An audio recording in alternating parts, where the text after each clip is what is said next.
Everyone, and thank you so much for being here. It is my pleasure to introduce Mr. Keki Mistry from Housing Development Finance Corporation. He is the Vice Chairman and CEO of HDFC since January 2010. He joined HDFC in 1981, and over the years, he had several responsibilities prior to being inducted onto the board as Executive Director in 1993. Mr. Mistry has played a critical role in successful transformation of HDFC into India's leading financial services conglomerate by facilitating formation of companies including HDFC Bank, HDFC AMC, HDFC Life Insurance Company, and HDFC Ergo.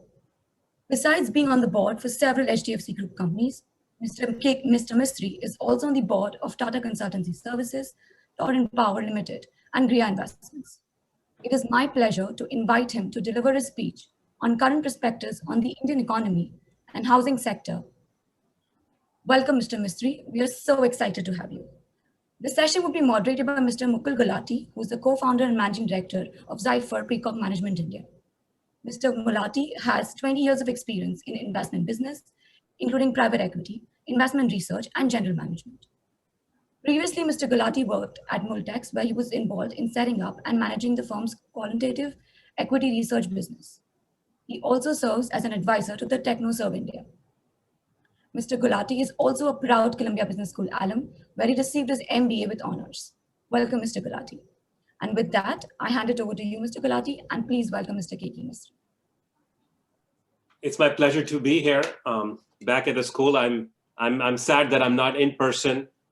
Back at US Hall, but I hope to be back soon on campus. Mr. Mistry, welcome. I think we'll start with a brief talk by you, and then we can move to Q&A.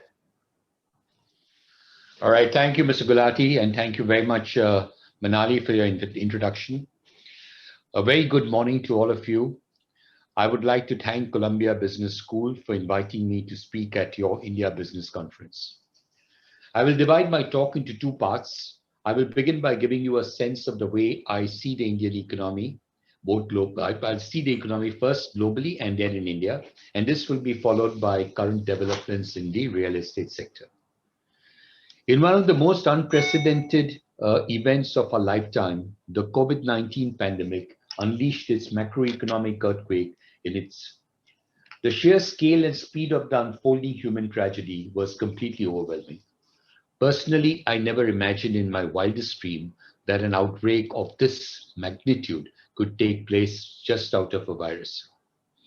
The rumblings of the pandemic began in December 2019, or at least that is when we first heard of it.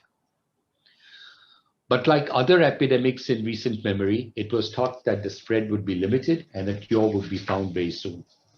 For instance, epidemics such as SARS and the H5N1 avian influenza that occurred in the early 2000s, each had an impact of just 0.1% annual GDP loss to the global economy. It is estimated that the total fatalities from both these global epidemics was just over 1,000 lives. COVID-19 is different in the sense that the transmission is faster and it transmits to carriers who necessarily don't have to show any symptoms. The economic costs have also been extremely difficult to comprehend. Many economists are of the view that the COVID-19 crisis has impacted global economy even more severely than the financial crisis of 2008-9. According to the IMF, the world economy is likely to face a cumulative loss of US dollars 12 trillion from the start of the crisis until the end of 2021. No statistical model was able to predict the sheer scale and speed of this crisis. IMF has stated that the COVID-19 pandemic has had a higher negative impact on both economic and day-to-day activity than what was earlier anticipated, and there is still a high degree of uncertainty in making forecasts. As the dust is settling after this torrid health catastrophe that affected millions and which has threatened to leave a permanent emotional scar, we are finally seeing some light at the end of the tunnel. The world has never faced a downturn at this speed, scale, or severity. Yet, the worst seems to be behind us, or so we think. The global growth in 2020 is estimated to contract by 3.5% compared to 4.4% projected earlier. reflecting stronger than expected momentum in the second half of 2020. The global economy is projected to grow 5.5% in 2021. The recent vaccine approvals have raised hopes of a turnaround in the pandemic later this year. Of course, renewed waves and new variants of the virus do pose their own concerns. The mood across the world is now more optimistic, and governments are working towards getting people back to something close to normal. There is recognition of the need to increase office footfalls, which would help improve public confidence. As regards India, as you know, we enforced a very strict lockdown from 25th March 2020 till almost the end of May 2020. The economic cost of the lockdown has been enormous, with certain sectors such as agriculture, airlines, hospitality, real estate, and retail being very significantly impacted. India's GDP grew by 4% in FY20 against the earlier estimate of 5%. The fourth quarter GDP grew by 3.1%, reflecting the impact of the first week of the COVID-19 lockdown. India was amongst the few major economies which imposed such a severe lockdown.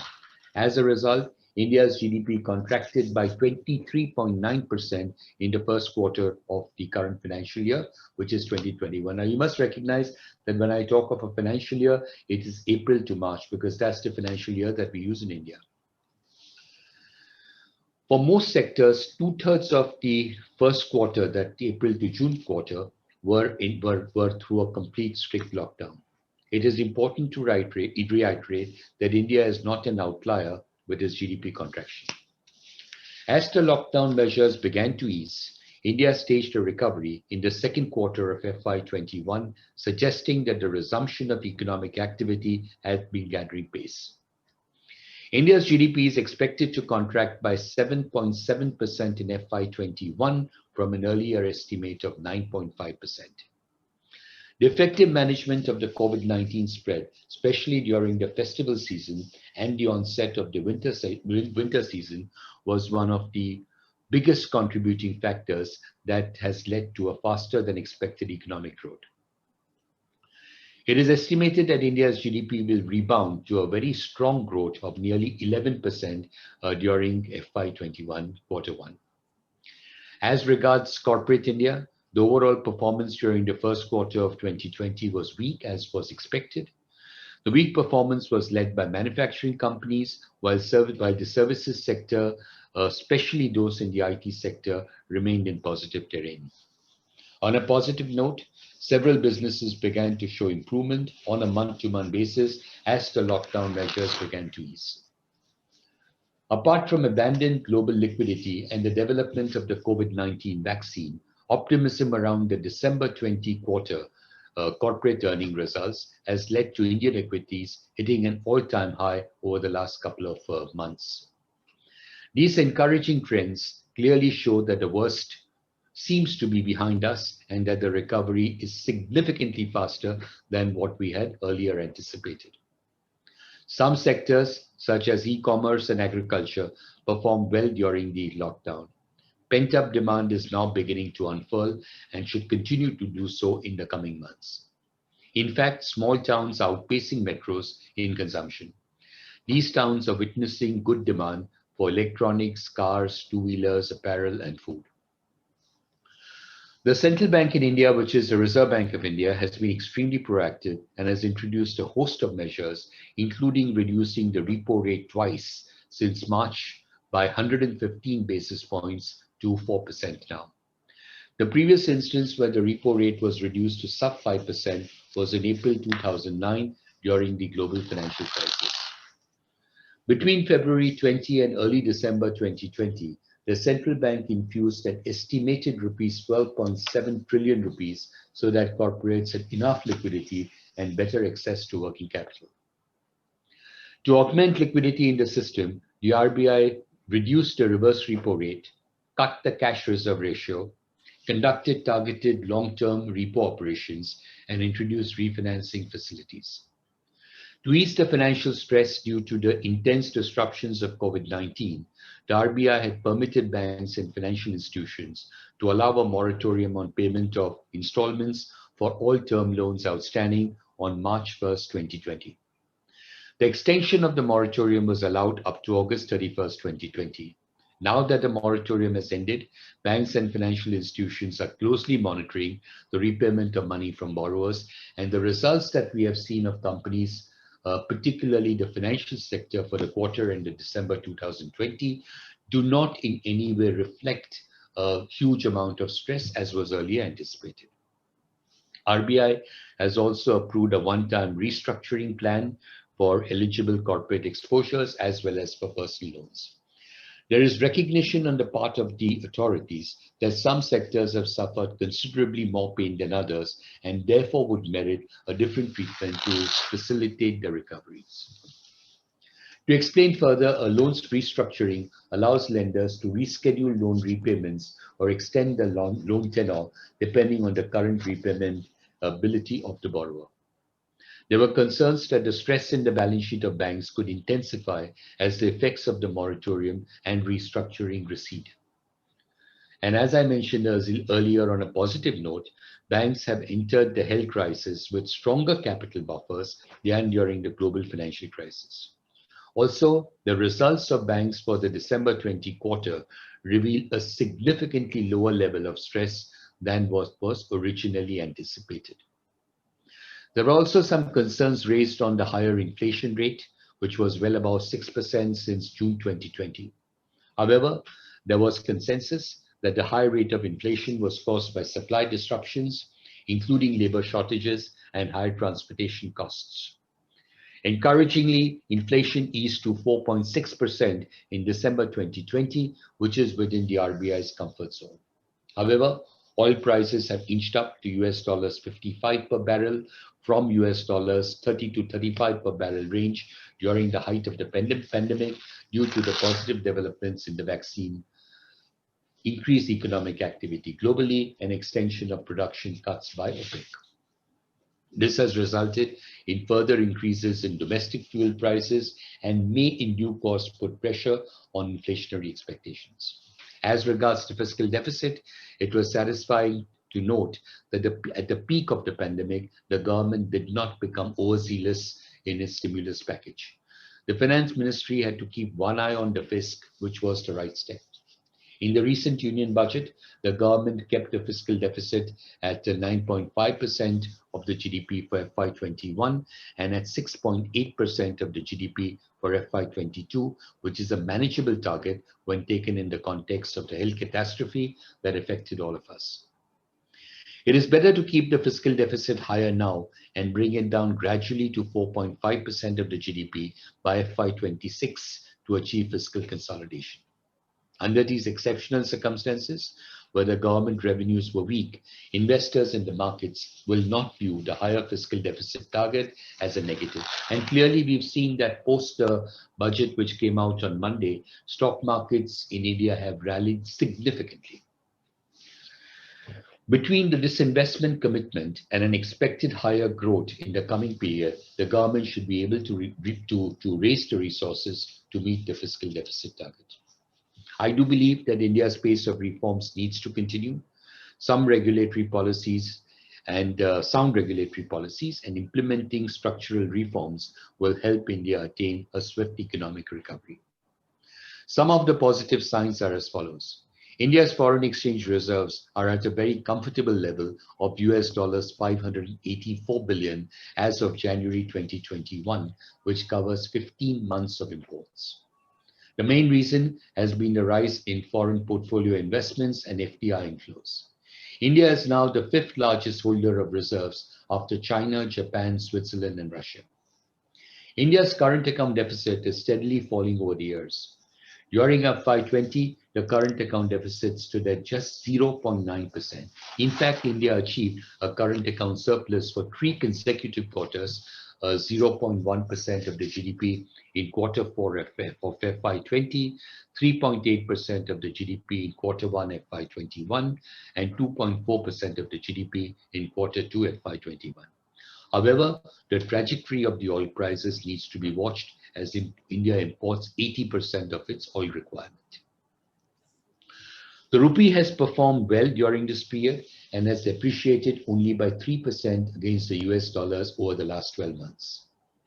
In this regard, India is much better off than other emerging economies such as Brazil, Russia, Turkey, and South Africa, whose currencies have depreciated by close to 20%. The risk averseness in the system appears to be subsiding. After a 5-month stretch of a sub 6% growth in bank credit, the pace of growth in bank credit has increased to about 6%. From April 2020 to September 2020, India received FDI of US dollars 30 billion, a 15% growth over the previous year. India is now the world's 9th largest recipient of FDI inflows. Over the past few years, India is progressing on the World Bank Ease of Doing Business Index. In 2019, India recorded a jump of 14 positions to be ranked at number 63. India's monsoon for 2020 was about normal. The Kharif crop cycle was not affected by the crisis. Further, it is estimated that rural unemployment has come down significantly thanks to Narega and Kharif slowing.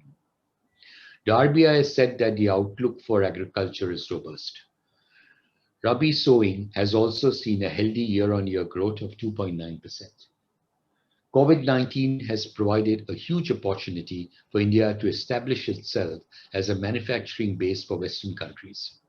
India also has immense global opportunities in sectors like IT, back office, healthcare, fintech, and e-commerce.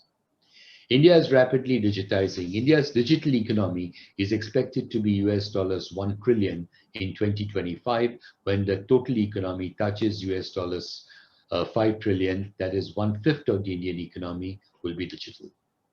India has almost 700 million internet users and has immense potential to grow manifold. The high frequency data, be it e-toll collections, e-way bills, digital transactions, two-wheelers, passenger vehicles, tractors, electricity, fuel, freight, all these have shown sequential improving trends. In fact, persistent improvement in e-way bills and highway toll collections have risen above pre-COVID levels. Monthly GST collections attained record levels in December 2020. It's also important to note that financial penetration in India is extremely low, which implies a huge potential for growth. The mortgage to GDP ratio, for example, in India is just 10%. In China, it is 26%, and in the US, the ratio is 53%. Other indicators include insurance penetration in India standing at 3.7% of GDP. Malaysia, Thailand, and China have ratios closer to 5% of GDP. India's mutual fund penetration is 15% of GDP compared to 114% in the US and 73% in the UK. Also, very importantly, we have favorable demographics. India accounts for 17% of the world's population, or 1 out of every 6 persons in the world is an Indian. And 66% of this population is under the age of 35 years. India's middle class is estimated to rise from 250 million individuals currently to about 800 million by 2030. India is a domestic consumption-based economy. Private consumption forms 60% of the economy. India is also poised to become the 3rd largest consumer market behind US and China. Consumer spending in India is expected to grow from US dollars 1.5 trillion at present to nearly US dollars 6 trillion by 2030. And lastly, there is no dearth of entrepreneurship in the country. India has the 3rd largest ecosystem for startups behind China and the US. Let me now come to the second part of my talk, which is on the housing sector. World over, the housing sector is widely considered as a significant engine for the growth and development of an economy. In the US, for example, housing starts are closely monitored and are often considered as a barometer to gauge the state of the economy. In several Western countries, one of the effects of the pandemic has been a structural increase in the demand for housing. For many analysts, the housing market recovery has exceeded every possible expectation, and many have substantially upgraded their 2021 house price forecasts. Housing, together with food and shelter, are traditionally thought of as basic needs. Housing is an important component of both investments as well as the economy as a whole. In many countries, housing forms the largest component of household wealth. Many households tend to hold wealth in the form of their homes rather than in financial assets. Hence, a well-functioning housing sector is critical for the overall health of the economy.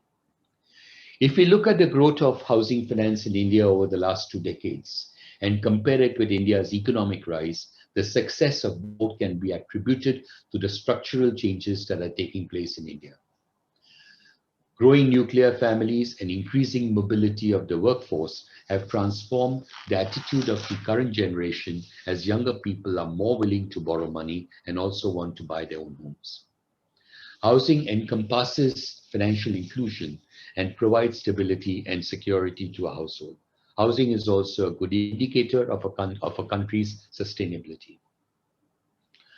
Due to ongoing reforms and incentives, the housing and real estate sector has become structurally stronger over the years. The government has recognized the critical role that housing and real estate plays in the Indian economy. The housing and real estate sector was initially badly affected at the start of the pandemic, and because of that, the demand for housing slowed down significantly, resulting in developers offering discounts and lowering the price at which they were selling the properties. However, over the last maybe 4 months or so, we have clearly seen a sharp increase in the demand for residential housing on a pan-India basis. The latest Indian Economic Survey of 2021 has stated, and I quote from there, the housing market, a key forward linkage sector for steel consumption, saw gradual resurgence from its Q1 2021 crop. At HDFC itself, our individual loan disbursements have significantly surpassed our own expectations, which was of a much gradual recovery. And every month we have seen from September 2020 that the amount of individual loans that we are dispersing is higher than what it was in the previous year at that time, in that month. We continue to see demand pick up much faster than anticipated earlier. We have also seen that disbursements have surpassed, if you take, for example, the third quarter of the financial year, which is October to December, we saw a 26% increase in the amount of housing loans that we disperse, and we have a very large base of housing loans that we disperse every year. Our quarterly loan disbursements will be in excess of $3.5 billion.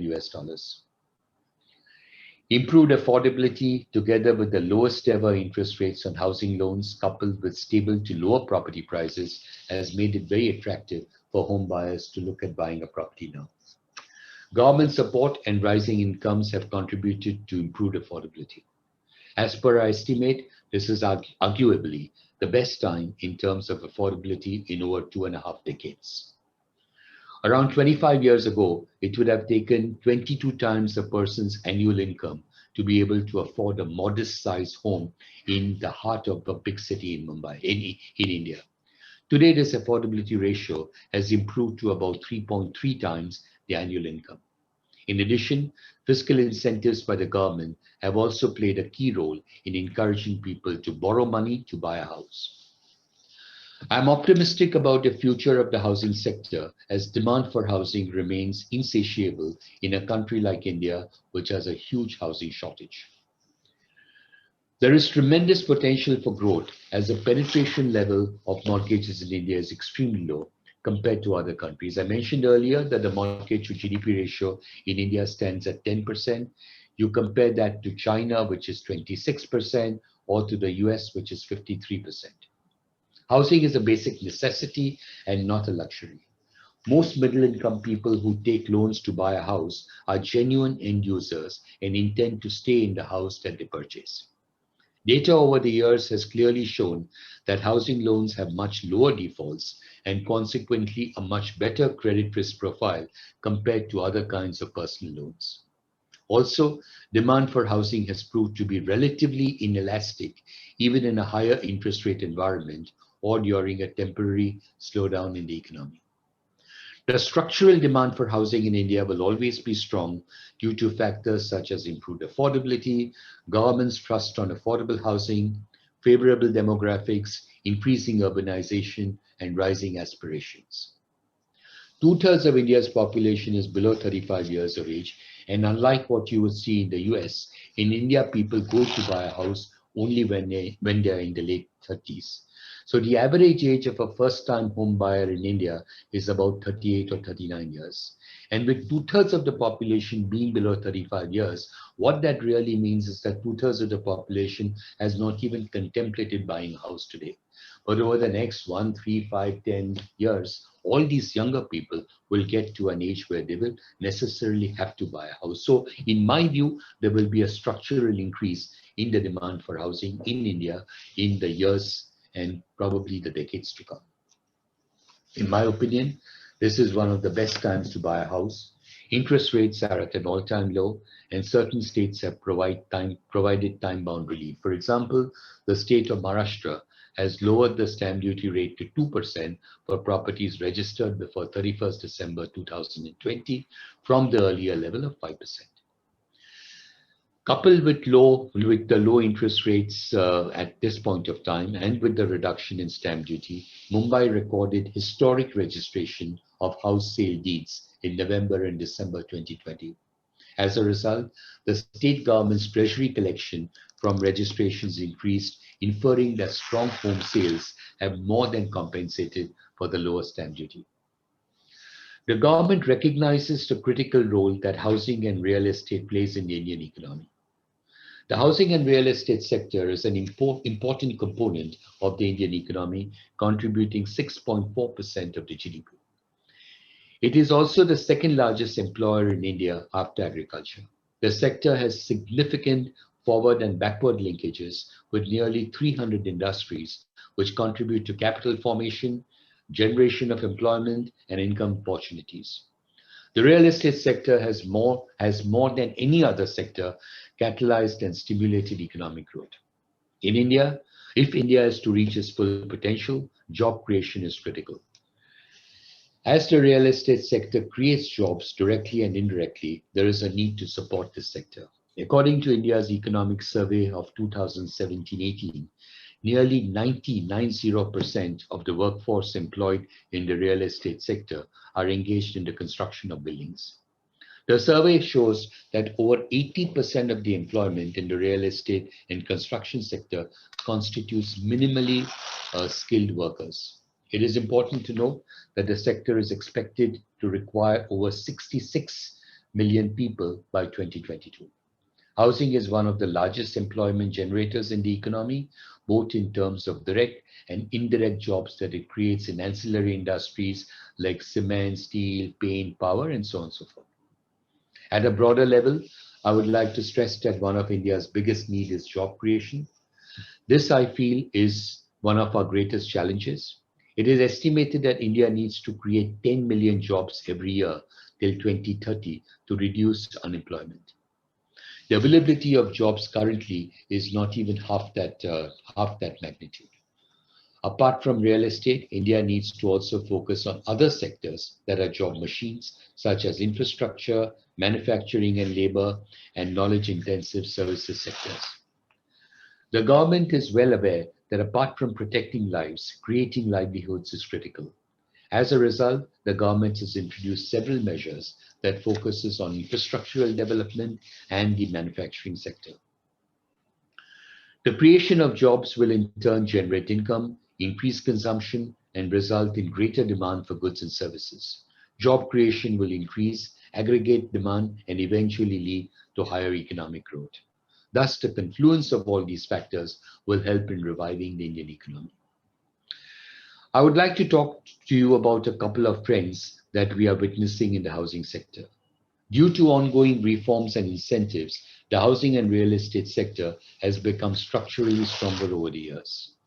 Within the ecosystem of the Housing for All agenda of the government is the credit-linked subsidy scheme, which has been a major success.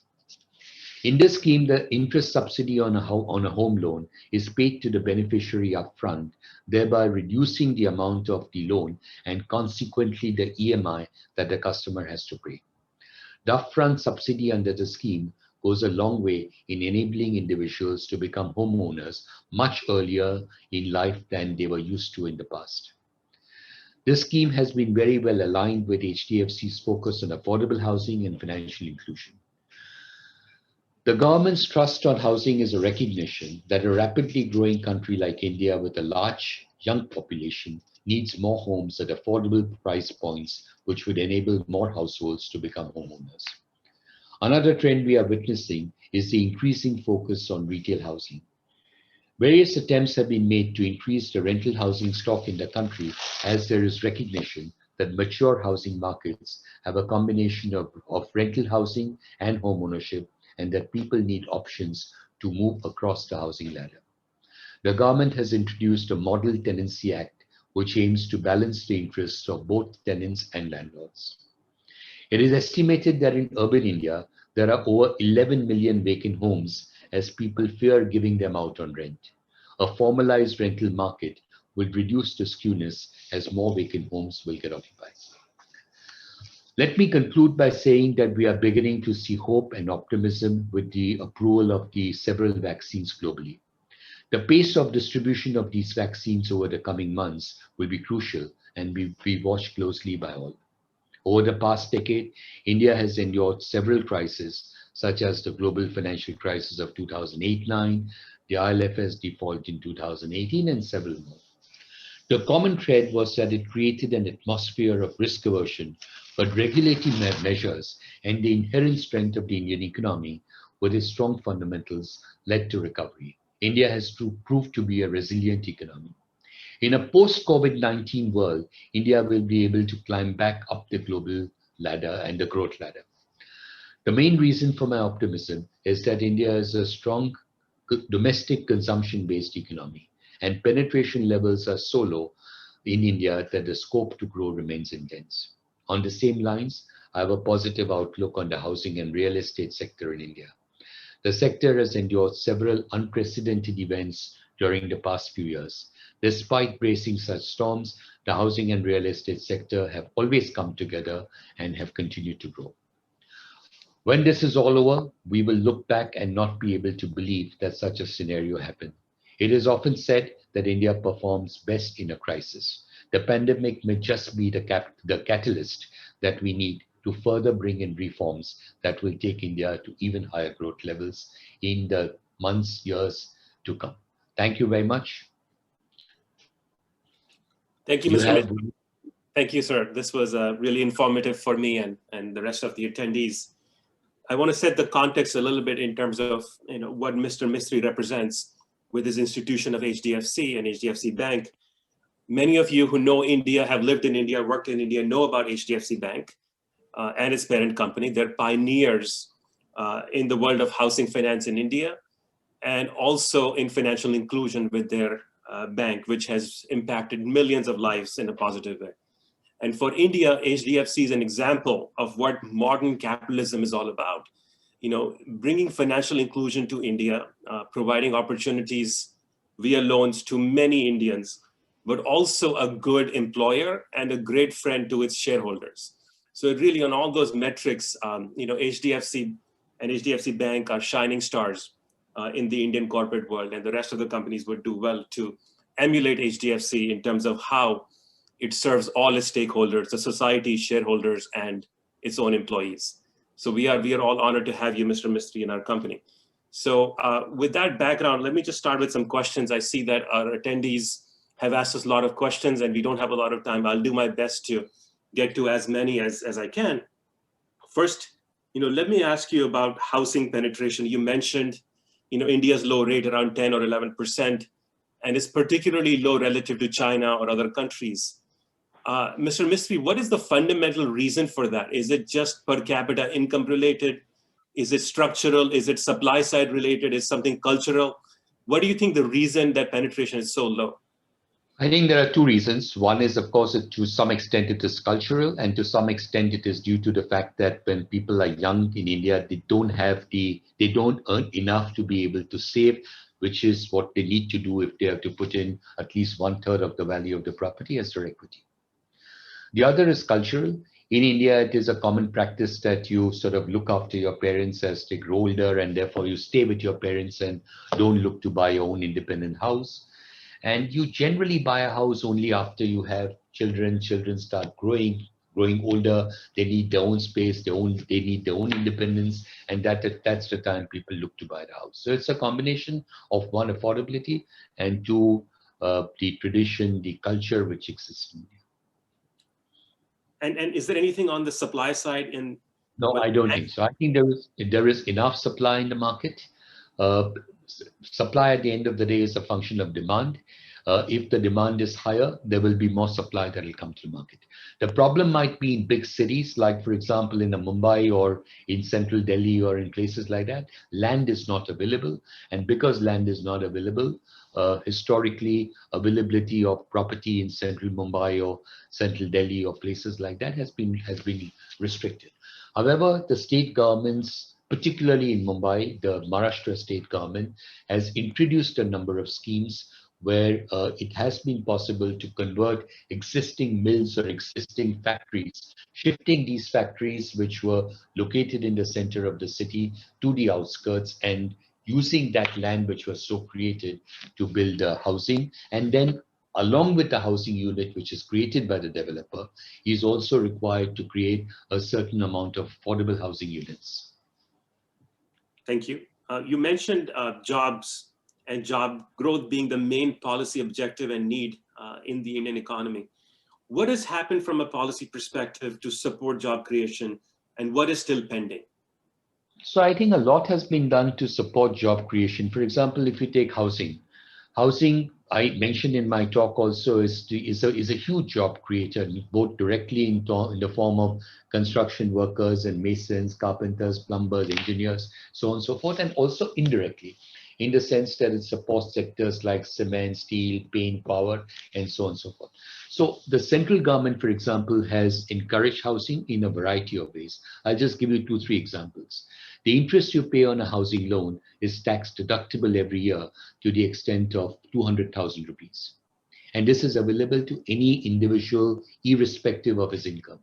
In addition to that, because you want more people to buy houses now because you want construction activity to pick up, you want more jobs to be created.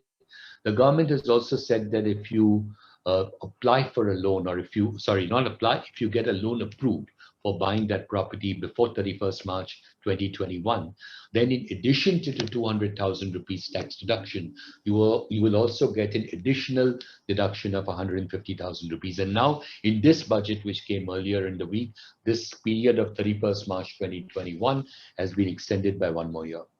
Also, the principal repayment of a housing loan is tax deductible in India up to a limit of 150,000 rupees. To my mind, India is probably the only country that I've heard of where even principal repayment of a housing loan is tax deductible. In addition to that, the government has come out with what they call a credit-linked subsidy scheme.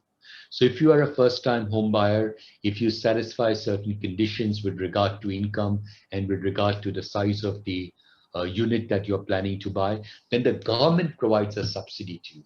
And the subsidy is equivalent to roughly it's about 3% subsidy every year. For the full length of the loan, the subsidy amount is discounted to its present value and paid upfront to the lender. So it helps the individual who's buying a property to get the equity, to get part of the equity, which is required to be put in to be able to purchase a property. So they've done a variety of things. I'm just giving housing as an example, but even in other things like infrastructure and various other things, the government has several plans to sort of create jobs. But because India has a young population and there are so many people passing out of business schools every year in India, the intensity which will job creation has to take place is very, very high. Thank you. And just a follow-up question on job creation. India's expressed its intent to integrate itself in the global supply chain. with the hope of increasing manufacturing jobs and supporting Indian enterprise. What do you think is happening there, and what does India need to do to be successful in that initiative? Well, I think you've seen in recent years that there has been a huge amount of foreign direct investment that has come into India. And this foreign direct investment has come specifically in sectors where, particularly in sectors, in new sectors like IT services, digitization, and things like that. Also, India offers a huge back office to the rest of the world. So if you go to a place like, for example, Hyderabad, or even the outskirts of Mumbai or Gurgaon near Delhi or Bangalore, for example, there are so many international companies like, you name it, all the big accounting firms, IBMs, the Microsofts of this world, and people like that who have set up their back offices in India. And through these back offices, they employ hundreds and thousands of people. So encouraging foreign investment into India, encouraging foreigners to bring capital into India, create jobs. This is what the government's been trying to do, and I think they've been reasonably successful with that. What I see from my vantage point is that India has done an excellent job in services, both in terms of developing domestic capabilities and also attracting foreign investors in whether it's technology or IT services or back office services. Where we haven't done as well is manufacturing. And in fact, as the last 10 years, the share of manufacturing as percent of GDP has declined. And what do you see happening there from a policy perspective? I think the government recognizes that manufacturing is also a big job creator. And my understanding is they have several plans in terms of encouraging foreigners to bring in capital into India, give them land at strategic locations, facilitate the process of setting up units, setting up offices, or setting up manufacturing units in these places, but at the same time, providing some degree of protection to the local manufacturer. So I think that's really the dilemma that the government faces, whether to go all out in terms of allowing a foreign e-commerce business, for example, to operate in India in its entirety, or to give some degree of protection to a local, local entity. But I think increasingly there is realization that encouraging foreign investors to bring in manufacturing facilities into India will help India create jobs and earn a lot of exchange for the country. I've heard some just minor criticism from my clients and people here, just that India seems to want foreign capital, but not foreign competitors. And, over the last 30 years from 91 on, there was a secular trend of reduction in import duties and leveling the playing field. And we see a little bit of a pullback toward the old import substitution policies that failed us in the 60s and the 70s. I hope that we don't revert to that. But other than that, I'm in full agreement with what you said. Let me talk about the banking system a little bit. Obviously we've come out of a really stressful time, with COVID-19, and you also mentioned briefly that non-performing assets, perhaps because of the moratorium or some other reasons, are better than expected as of December. What do you think the state of the overall banking system is in India today? Please go on. Sorry. So you mentioned that the non-performing loans are low because of moratorium. The moratorium in India ended in August. Mm-hmm. And a loan gets classified as a non-performing loan if there are 3 installments that are outstanding from the customer, the way it is done globally. So post completion or post the ending of the moratorium, borrowers would have had to pay installments for the months of September, October, November, and December. In other words, they would have to pay 4 installments. And therefore, it was not just because of moratorium that the non-performing loan levels were not as high as was expected. I think it is also to do with the fact that when the lockdown was announced, the media in India, the sell-side analysts in India started talking about huge number of job losses and salary cuts and stuff like that. And believe me, we saw in our business that, and we deal with customers in almost every segment, every industry, There may have been job losses. I'm sure there were job losses, but it was nowhere even remotely as close to what was being envisaged at that point of time. Salary cuts were there. Many companies cut salaries, 20% cut, 25% cut, 30% cut was not uncommon. But because of the pickup that we have seen in the economy since September, October, things have come back to normal. People are back on the streets. People have really taken COVID in their stride.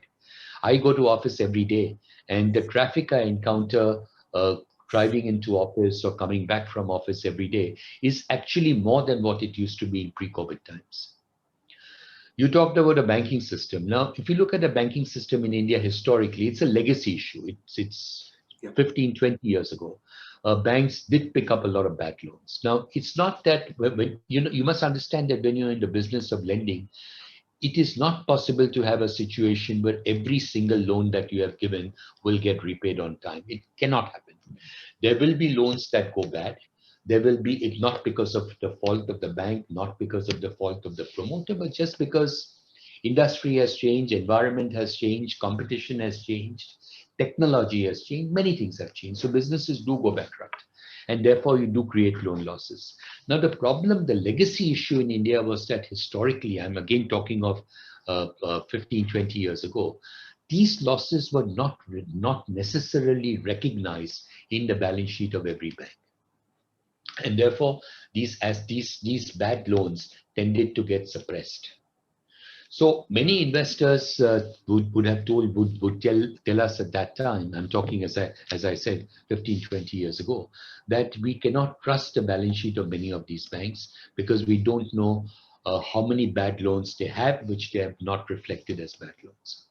Now, I must say to the credit of RBI, I think has done a phenomenal job. I really truly mean it.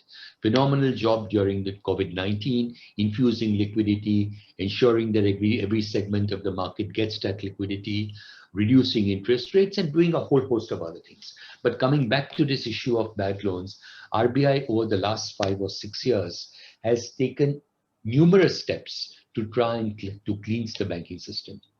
And I think today I can say with a great deal of confidence that the balance sheet of banks do not have anything or do not hide anything. If a loan is bad, it has been recognized as a bad loan, and adequate provision has been made for these loans.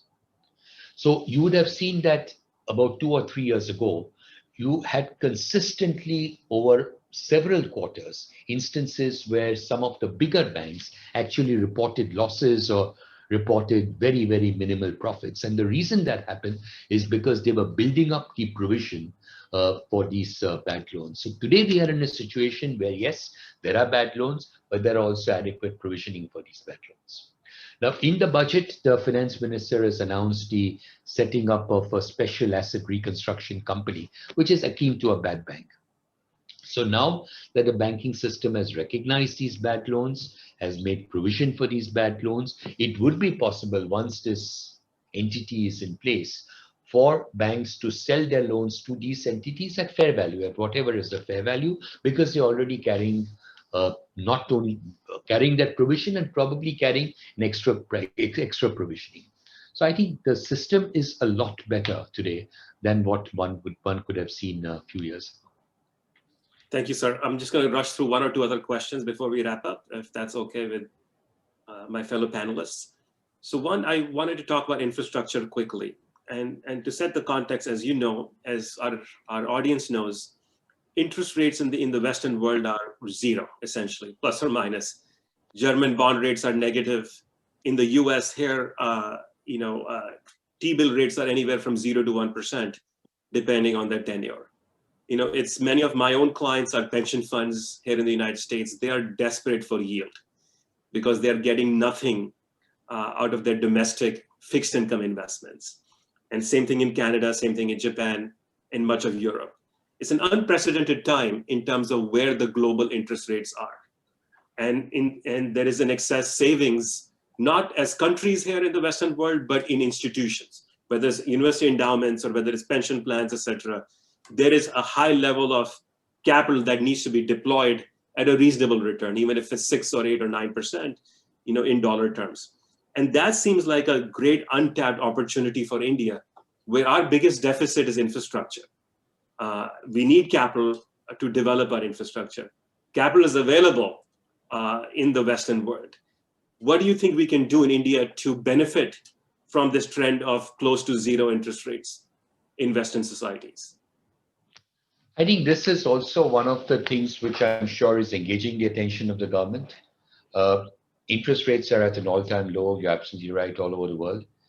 For that, and not only are interest rates low, there is so much of liquidity, and that liquidity is trying to find a parking place where they can get some return. And obviously, Indian infrastructure does offer that scope.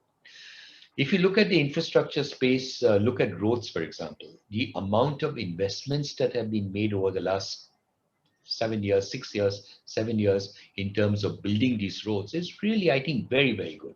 If you look at the quality of the highways in India 10 years ago and look at it today, there is a world of difference.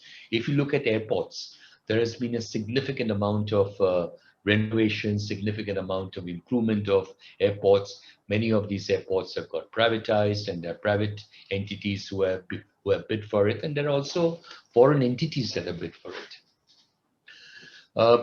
So I think there is encouragement being provided by the government, but obviously there are certain sectors where the government does not want too much of foreign investment for whatever political reason they may have.